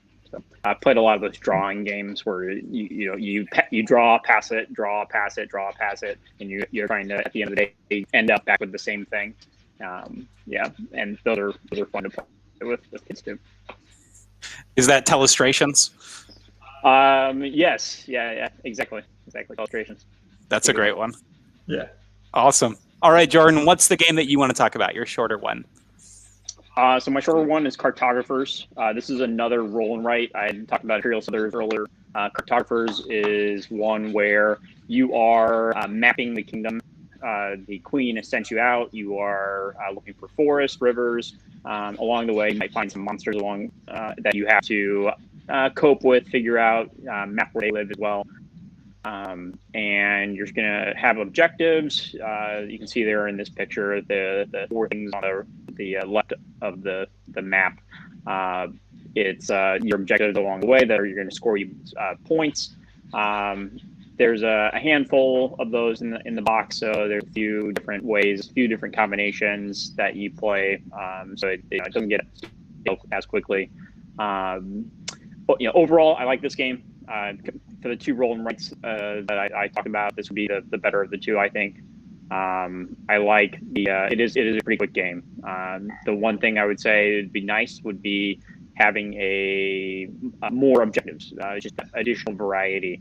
I don't think that it would take very many cards. They have a few cards in there, but you're definitely seeing the same cards over and over. It'd be nice if every time you play you didn't see the same cards. So 10, 15 more of those objective cards, and maybe that means adding another land resource type. Maybe it's swamp or something. That would be something that would really add another replayability to this game. But this is quick. It's portable. It's a good one. So, a nice roll and write. Have you looked at the expansion for this, Jordan? So there are brand new maps, and it's called Cartographer's Heroes, and it adds exactly what you just described. It adds new scoring cards, so it just increases the amount of variety. Perfect. I'll get clear sleeves and Cartographer Heroes now. So great. I'm so happy that you're deciding to improve your gaming experience. Dan, have you played this one? Yeah, it's in my collection. Really good game. Enjoy it quite a lot, and I'm waiting for the expansion. So yeah, good game. I agree with you, Dan. Where would this rate in your roll and writes, or I guess your flip and write style games? Definitely top tier for me. I've not tried masses of these roll and write games, but this is probably top 3 or 4. I think. On another note, I just played the pinball one. That what was called Super something Pinball. That was fantastic. So, Jordan, if you like your roll and writes, definitely give that one a look. I agree. It's a pretty good one. Great. I like the pinball one. Yeah. Specifically the dragon map. I really like that one. My favorite, hands down. Cool. All right. So my C game that we're going to be talking about today is Camel Up. So Camel Up, I have found incredible success with. In this game, you play as a group of, I guess, gamblers. You've all gathered around this gigantic race, and your job is to predict how these camels are going to really, how they're going to do. You're not only predicting on the camel that's going to win the race, but also on the camel that's going to lose the race. And I think that is just a lot of fun. The game is extremely quick to play. The decisions are quick, but you are having to make extremely tight decisions right away. So I really like that. I really like that you have this aspect of randomness that drives the entire game. And it's one that I've really enjoyed playing with people of all ages. This is one that I've played with my nephew over Zoom quite a bit, and he's gotten quite good at it. And it's really funny when he's able to make a calculated play and be like, ooh, I think that this character might do well. I think the artwork on the new edition is really cool, and I love that they've incorporated some of the expansions to it as well. So I love Camel Up. It's one that I really enjoy, that I've had a lot of success with. It's extremely language independent as well, so I have a great success with using this in teaching as well. So it's one that I really enjoy. I really like Camel Up. This is one of my favorite games in this style. I've played a lot of games that are bet on people that are racing around a track, and this has been consistently the best one in my opinion. I could see why it won the Spiel des Jahres. Yeah, it's a fantastic game. I've had a lot of fun with it as well over the years. Just weighing up those variables about, if this comes out in this order, it could hitchhike on this camel for ages, and big swings and big kind of exciting moments and things, and it shines through really well for a gambling game, and it's really well executed. I love those big moments. We had a friend that would always support a specific camel. It didn't matter where he was, or if it was a good idea, he would just try his best to make sure this camel won. And 95% of the time it worked, and it was really hilarious because it was consistently yellow camel was going strong. I loved it. Hilarious. Tim is average wants to add. This is one. Go ahead, Jordan. Yeah, this is one that has had a couple of reprints. So you can find a few different artworks out there. They upgraded the pyramid also is kind of nice in the latest one. This is one that also as a 3D print. It has files out there. If you have one of the older versions and you want the nicer pyramid, it's something that you could take to a library, or if you have a 3D printer, that it makes a nice upgrade.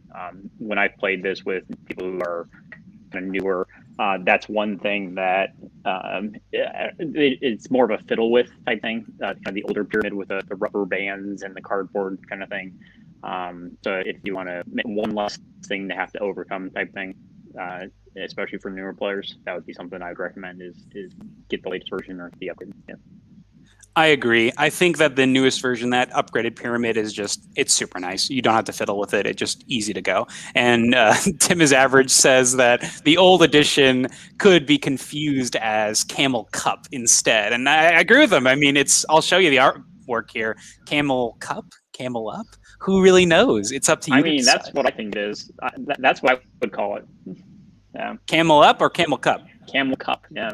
Because it's a cup, it's the race, it's the the NASCAR cups, that kind of thing. But they stack up, Jordan.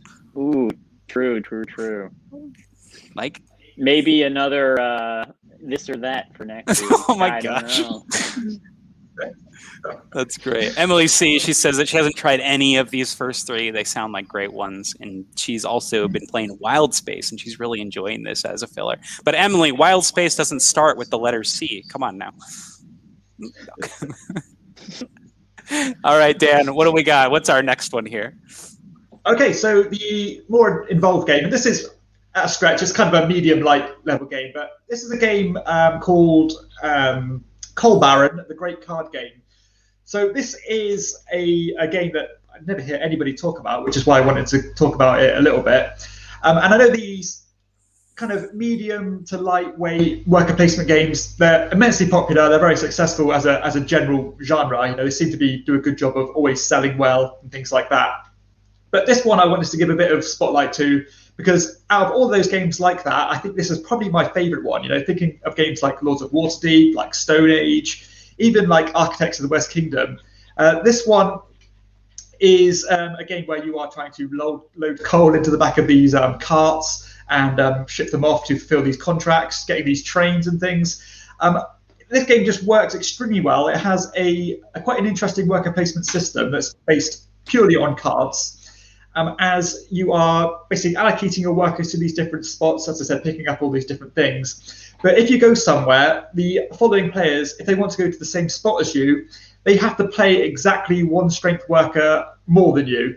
And as the game goes on, that can actually throw a bit of a spanner in the works, because if there's only one worker allocated to a certain worker placement spot, then they're going to have to play exactly 2 workers there, but they might only have a hand of their 3 and 4 worker left in their hand.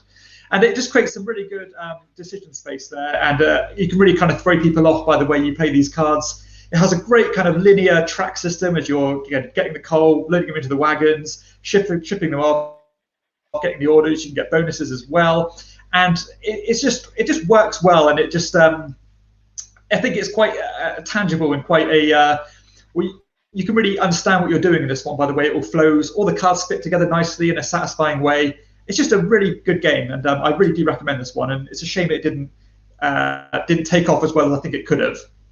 Dan, I think I'm in love. This looks so good. Oh wow! I've never heard of this. I think you're totally right. People should I haven't heard of this one either. Wow! Holy cow! Yeah, I found this at a Games Expo a couple of years ago for like £8, which is like next to nothing. I just took a massive punt on it, and it's really well done. And I said I always advocate this one if people like those worker placement games, but maybe bored of playing the same ones over and over again. This is what I always recommend. Oh man, it just looks so satisfying being able to slot everything in. Oh, this Yeah. is great. Great choice. Anything else you want to add before we move on? No, just I don't know how available it is actually, if it's still in print or anything like that.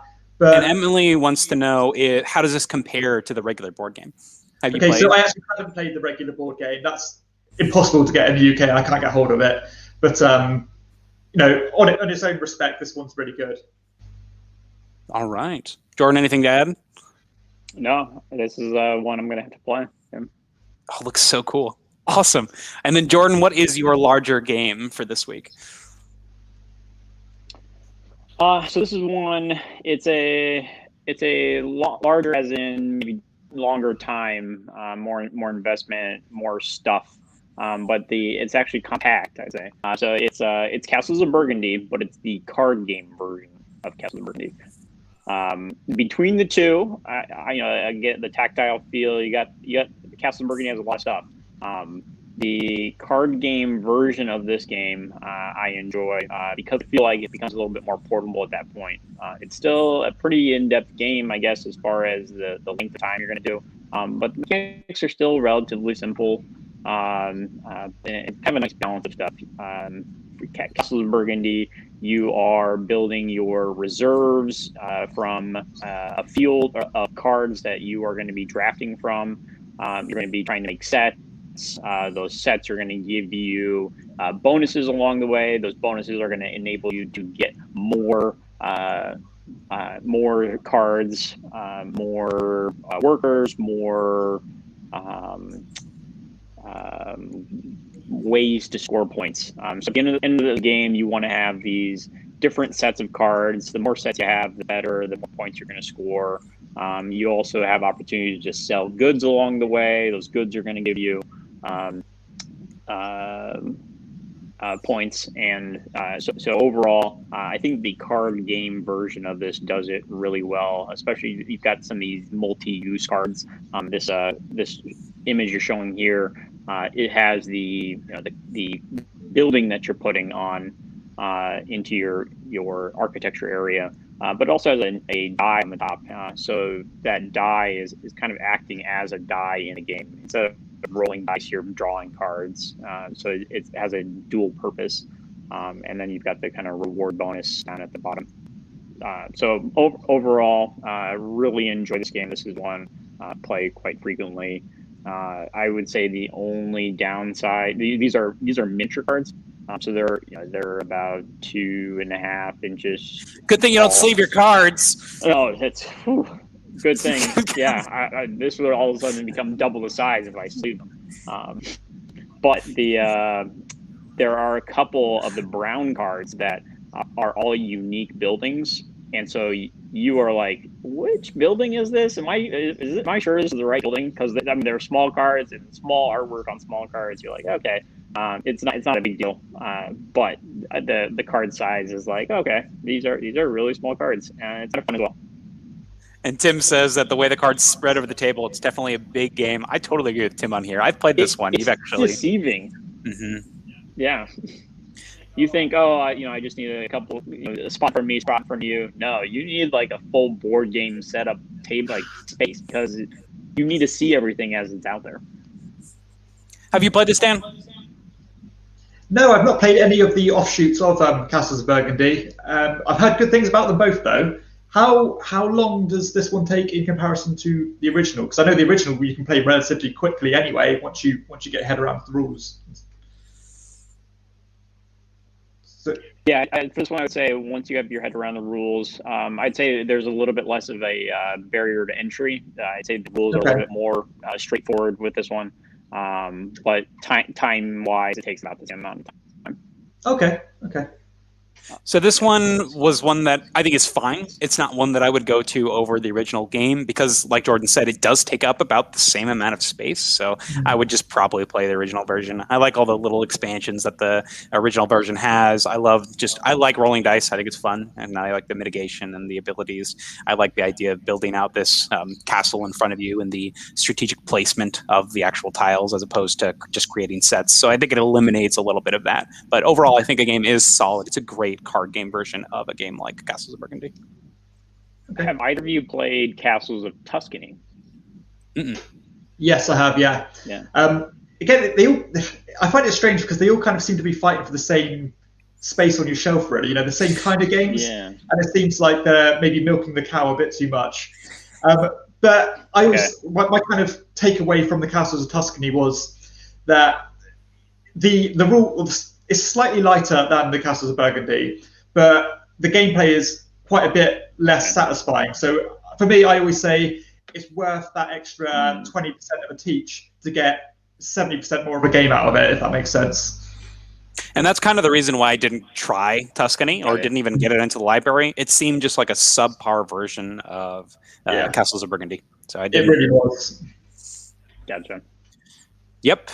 You have given me some confirmation bias. Thank you, Dan. I appreciate it. All right. So the last game that we're talking about is my C game. This is going to be Clans of Caledonia. So this game is so good. It is a 10 out of 10 game for me. It takes the idea of building on a map from games like Terra Mystica and Gaia Project. Holy cow, it is so awesome. So it's a lot of people will explain this game as like Euro game greatest hits. It has contract fulfillment. It has the engine building. It has building out. It has economic factors. It has a changing market. It does so much in such a little package because the game box itself is also extremely small. The components are wonderful. It's got a great theme and it has asymmetry in how all the factions work. I love this game. I think they do it so well. So it's one that I really enjoy. It's got a great theme connecting it. And my favorite part is actually the engine building itself, putting things on the map. So whenever you build on this map, first off, the map is modular. So it's going to change every time, but the spaces on the board have costs printed on them. And the different buildings that you put out also will have different costs. So you're constantly thinking about how to, get the best value for the tiles, but certain scoring criteria might say that you want to be on specific, types of terrain. Certain people can only go on specific terrain. You've just got lots of really cool options here that you can pick from. And even things like building a cow on an empty field is better because if you slaughter the cow, you're going to want to be able to put it back out on the field at a cheaper rate. So it's weird because you have to predict the timing. Oh, it's just so good. I really like this one. And Tim is average agrees with me. He's a big Clans fan. Emily asked if it's out of print. I don't know, Emily. I have not looked. I got this one maybe 3 or 2 years ago when the original printing. Great one, though. I really like Clans of Caledonia. It takes a lot of the things I really enjoy and boils it down to this really interesting little package. So big fan here. Yeah, this was actually a game annoyingly, I was quite underwhelmed with. And I can't quite put my finger on why, because as you said, it has a lot of things that I tend to really enjoy, particularly things like the market, and it's got the variable player powers as well, all really nice. But I don't know what it was. It just didn't excite me at all. It felt very flat to me. I don't know. It just didn't seem to have that ramping up effect. It didn't really take off. But I liked it. I rated it about 6.5. But unfortunately, it didn't really do it for me, and I can't quite put my finger on why. I take back my comments earlier. I don't trust you anymore, Dan. No. It's okay. It's not for everybody. I can definitely see. Oh yeah, you gave me confirmation bias, but I can see it. Actually, I can't. I don't understand how. What was underwhelming? What was the thing that you really didn't like about it? I don't know. I think it was because I didn't find the engine like it was like ramping up from. I felt like it was flatlined from start to finish. I didn't really have that arc that really I tend to enjoy for most of the games that I rank like top tier.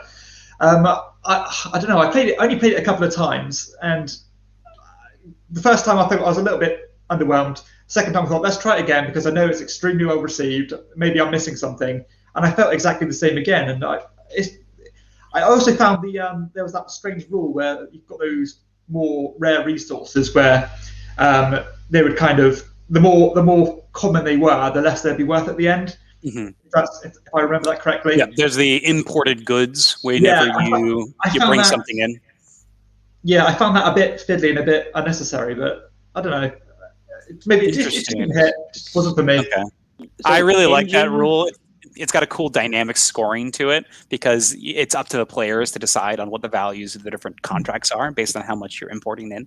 So I really like that. I think it's a really simple way to add dynamic scoring. So, but I can see where you might find that it might be something that's unnecessary or convoluted. Go ahead, Yeah. Jordan. Yeah, so Mackenzie, with engine building games, I always find that if it's a game you go back to and you say, "Ooh, I wish I had one more turn," that takes away a lot of the flatness because you feel like you're like really kind of got to a point where you've got your engine going, you've got something that you've really worked for. Is this one that you say has that feeling when you get to the last round? No, I feel like it's a pretty good. So I think that's maybe where Dan's coming from, is the flatness, where you're just like, maybe it's not as dynamic as it could be. Because I feel like when you feel a game is like, oh man, okay, maybe I'll try another round, see how that makes it, how that changes the game. Because if you do that round, sometimes it's like, ooh, now it just kind of is stale because like, oh yeah, I've done too much, or I did everything, I don't have anything else to do for like one extra turn in that round or something like that. But you like really appreciate the shorter round. That's how I feel like kind of marks a good engine building game. Interesting. Good take. I agree with you. You need to have that satisfaction, that the thing that pulls you back and makes you want to play more. I think this one does it well. It has this interesting mechanism where you're fulfilling contracts, but the contracts get more expensive the more time goes on. So in the later rounds, they're harder to get. So yes, you have more goods to fulfill them, but it's also going to cost you more, so you're able to fulfill less. Whereas in earlier rounds, to take contracts, you actually get paid for it because you have less goods to actually spend. So I think the arc is pretty consistent, and I can see why that might make it seem a little flat because the contracts don't really change. You're not feeling any stronger because it's kind of curved out throughout the game. So I respect your opinions, and I can see where you're coming from. You can stay as co-host, Dan. Sorry to disappoint, Tim. But So it's not a game I disliked at all. I thought it was a really solid design, just not amongst the best for me. Gotcha. Go ahead, Jordan. Yeah, I think whatever Emily had asked is it's on print, so that it is still available. You can go find it, a new copy. Amazon's got it, whatever. They also, the secondhand market is pretty alive with it.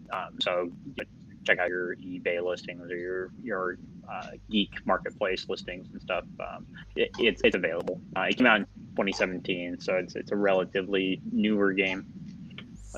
And then Emily also wants to add that her favorite C game is going to be Chocolate Factory. She likes moving things on her little belt, another engine building game. So that's seems to be a common trend on this one. So great, Emily. Thanks for chiming in. We appreciate it. And if anybody else wants to add things that they enjoy that start with C, we'd love to hear it. But that's the end of our section for A to Z. And that brings us to our final thing for today. This is our audience engagement and specifically our questions. So our question of the week. So over on Dan's channel, he's put out a poll. Dan, you want to go ahead and take away on this section, please? Yeah, sure. So yeah, last episode we put a question out asking how much time you spend playing board games on average per week. So with brackets we put down were 0 to 2 hours, 2 to 4, 4 to 8, 8 to 12, and then 12 hours plus per week. We had 336 responses, so a good bit of participation there. And the breakdown is quite consistent under the first three brackets. So 0 to 2 hours was exactly 25%. So people probably playing 1 or 2 games per week.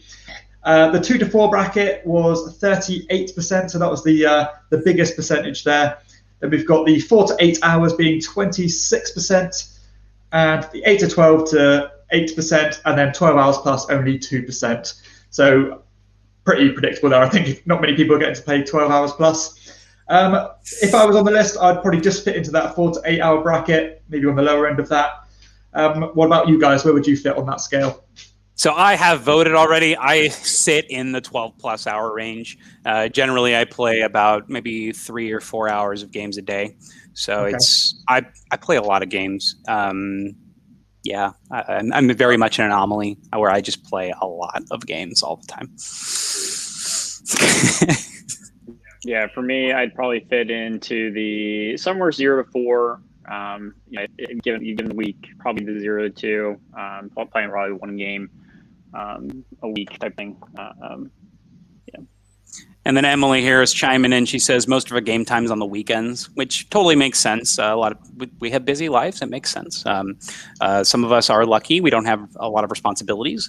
Right now it's the summer for me. And in general, I'm pretty young. I don't have any kids or anything. So I've got a lot of time that I can spend on hobbies. So it works out. But Dan, what would you say for yourself? Anything that's keeping you from playing games, or is it just kind of like a self-regulation thing, or... No. I mean, I'll seize the opportunity if I can.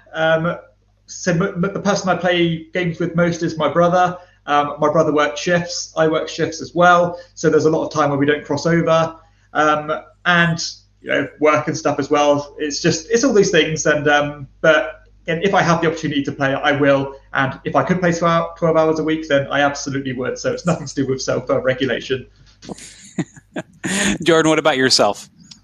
Well, I think for this week we're going to be in that 12, probably 8 to 12 hour plus with FrankCon going on. So looking forward to that. Definitely have a lot of good games that kind of came out last year or early this year that I'm looking forward to. Probably the highlight of that. Interested in Marvel Champions, seeing how that one ends up. But yeah, definitely going to make up a lot of that time this week. Overall, just other activities. So it's just a pick and choose type thing for me. Makes sense. And you're down here in Florida, so there's a lot of great outdoor activities that you can do. A lot of outdoor stuff that we do. Yeah. Mm-hmm. So that makes sense. And yeah, you got to make that choice on what you want to do. Yeah, it's great when you have a winter, because then you're forced. Like this morning it was raining. Right now we're getting into hurricane season. So that may be a reason to play more games, is being indoors because of all the rain. So this was actually the first rain we've had in a little while. So. Emily, you're killing me. Oh, man. I can definitely understand this. Holy cow. I've played with some people that have major AP, and it can feel like that. It's like, oh, my gosh, you're extending my game time. Oh, my gosh. Dan, do you have any groups where anybody suffers from major AP? I think generally our groups are pretty good, actually. Yeah, we're pretty easy going and get it going. I try to make a conscious effort of get my turnover as quickly as possible. If that's suboptimal, then so be it. Any advice? Yeah, how do you get that guy in your group who's got the analysis process? You're like, come on. Like part of it's that they're especially in games where you can do the planning type thing. That's really man. Any advice there? How to get someone moving along? Oh, I'll just tell them. Oh man, so I have a friend that I game with a lot, and he suffers from AP a lot. So generally what I'm going to do is I just don't bring games that cause AP to game nights. I think that's my biggest solution, because that's just how it is. For example, my dad is terrible at this. So he has AP like no one's business. We played a game of viticulture with him for like 6 hours one time, and I couldn't believe it, because this is like, just put your worker on the board, man. It is not that hard. And he's like, but I need the points. And I'm like, Dad, come on, what are you doing? And so what I've done is I've mainly brought out games that are either super random or are simultaneous play, or games where you cannot plan out turns. And so that he's just got to make the decision. Quick tactical moves. So it's all about that style of game. So that's been my biggest thing. But if I play with other people, like for example Jordan here, he is great when it comes to AP. He just makes a decision. So one of my favorite persons to game with. It's awesome. So it depends. It depends on the person. That's how I approach it, at least. So mentally, the way that I think you have to approach it is you have to make it lower stakes. Yeah, someone who has AP, it's because the game they're in it to win. If you make more about the fun and the being around people, that is where I found you can convert someone from being AP to non-AP. It's almost an incentive to, because you're like, let's play another game or something. You get more to the table. But that's the way. That would be my advice to convert. Yeah, good suggestion there. That makes sense to me. All right, Dan, and what's our question for next week? What are we going to be asking in the poll? I guess not next week, but next time. Let's have a look. Did we select one, or just pick one from the list? I say pick one from the list, one that you're feeling. Okay. Let's do optimal, or your preferred player count then. So we'll break it down into 1, so if you want to play solo, 2 players, 3 players, 4 players, or 5 plus. So your preferred player count in which you want to play your games. All right, so that is our question for next time. What is your preferred player count? So make sure you go check out Chairman of the Board's channel. Make sure you're subscribed, of course. And then always vote on there so that we can include it in next week's. And if anybody has any questions or comments before we finish our video today, this is our last section. So make sure to put any questions or comments down in that live chat so that we can respond to them. So Tim does have a comment on AP. He says he used to get real bad AP and he had to eliminate takebacks. So taking leaps of faith. And I love that. I think that's a great system. I actually did a video on my channel a while ago. This was a side conversation about takesies, backsies. And the way that I do it is everybody gets 1. And so if you're going to get, if you take a take back, that's it. That's your 1 for the entire night. I even printed out little cards that say takesies, backsies on them. So you have a physical reminder that you get 1. So I think that's a great idea, is just don't do takebacks. Commit, try something new, big strategy, leap of faith. I like the way you described that. Yeah. So I found, I think I've discussed this with you a little bit, is especially with someone that you're going to play often with, and maybe they have mild AP, is go ahead and give them the, again, make it as low stakes as possible. Okay, go ahead, encourage them to make their move. If they need to take it back later, it's low stakes. Again, you're playing for fun, and unless there's something really that is on the stakes on the line, have them take it back. Especially if it doesn't affect anything in the game. If you're trying to get over the AP, have them play games where it's easy to take back, where you can go back a couple of moves or something. Again, as someone who's playing against someone who wants to take stuff back, go ahead.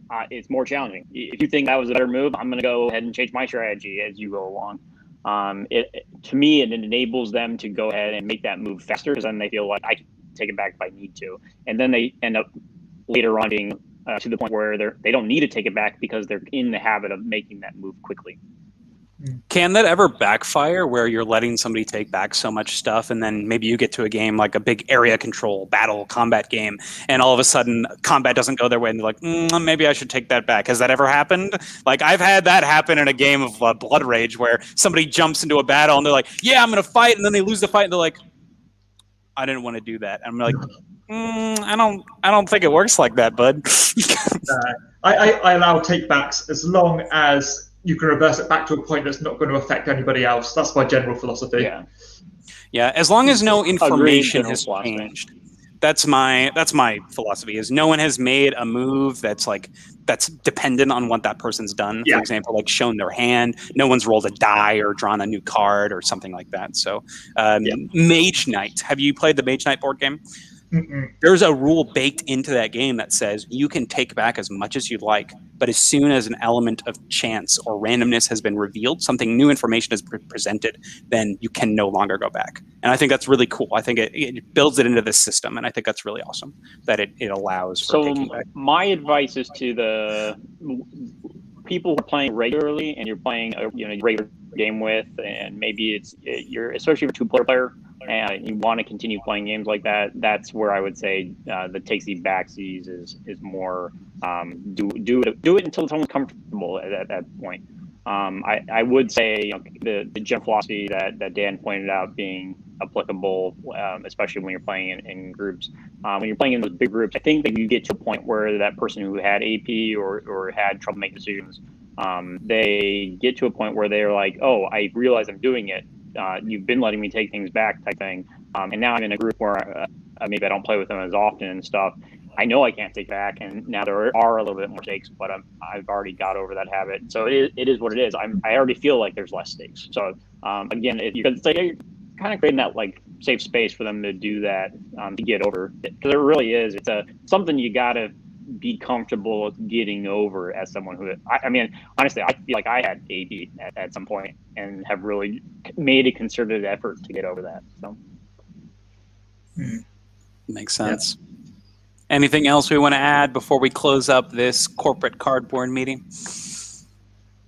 I'm good. All right. Same here. Well, thanks so much for joining us, Dan and Jordan. It was great to have you as our special. Dan, great to meet you. Yeah. Yeah, you too. Hopefully I'll speak to you again soon on here. Awesome. Sounds great.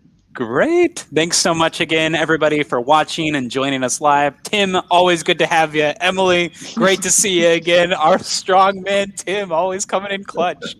All right. Thank you, Emily. Thanks so much. And anybody who's watching afterwards, thanks again for tuning in for Corporate Cardboard. Side Game Strong, everybody. See ya. Goodbye.